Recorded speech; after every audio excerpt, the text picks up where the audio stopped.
Nicolas Dose, c'est la bonne surprise de cette rentrée. Les apprentis s'en sortent mieux que prévu selon BFM Business. C'est vrai qu'on craignait le pire à la rentrée sur le sort des apprentis. Ça veut dire qu'ils trouvent du travail en ce moment? Ça veut dire, pas tous malheureusement, quand même pas évidemment une euphorie incroyable. On les fera, les 10% de récession, vous inquiétez pas, les 11% de déficit. Mais c'est moins pire que prévu. On s'attendait au mur infranchissable pour les jeunes au mois de septembre. C'est pas ce qui est en train de se produire d'après les remontées du terrain qu'on a recueillies.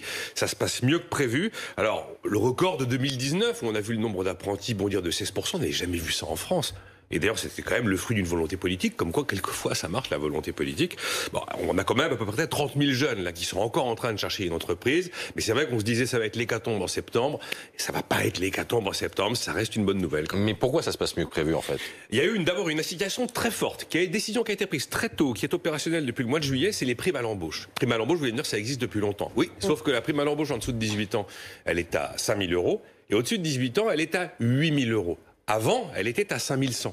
Entre 5 100 et 8 000, ça fait une sacrée différence. Donc c'est une super incitation qui marche depuis le mois de juillet dernier, qui court jusqu'au mois de février 2021. Ça incite bien sûr à prendre des apprentis dans l'entreprise, puisque la première année, on va dire, elle est quasiment gratuite.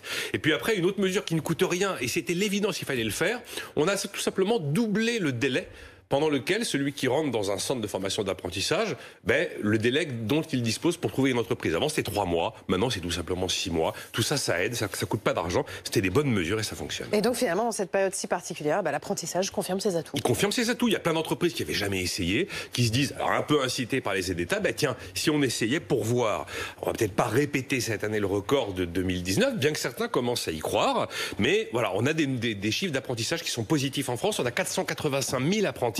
L'an dernier, on a eu 353 000 nouveaux contrats d'apprentissage et on a cessé de répéter que c'était l'une des très bonnes solutions pour trouver de l'emploi pour les jeunes et pour lutter contre le chômage. Il y a objectivement 3 secteurs qu'il faut viser quand on fait de l'apprentissage, le BTP, l'énergie et les transports. C'est vrai que c'est une bonne solution parce que vous avez un jeune qui va se former, il va rentrer dans un centre de formation d'apprentissage et donc maintenant il a 6 mois pour signer un contrat d'alternance avec une entreprise, ce qui fait qu'il a les 2 casquettes à l'arrivée. Il a la formation diplômante d'un côté, il a l'expérience professionnelle de l'autre. Évidemment, quand vous avez de l'expérience, vous avez beaucoup plus de facilité à trouver un job que si vous n'en avez pas. C'est pour ça d'ailleurs qu'on dit que l'apprentissage par rapport au bac pro, c'est plutôt aujourd'hui un avantage. Et d'ailleurs, c'est un bon outil contre pour lutter contre le chômage. Les Allemands le savent, c'est notamment avec l'apprentissage qu'ils se sont hissés au plein emploi.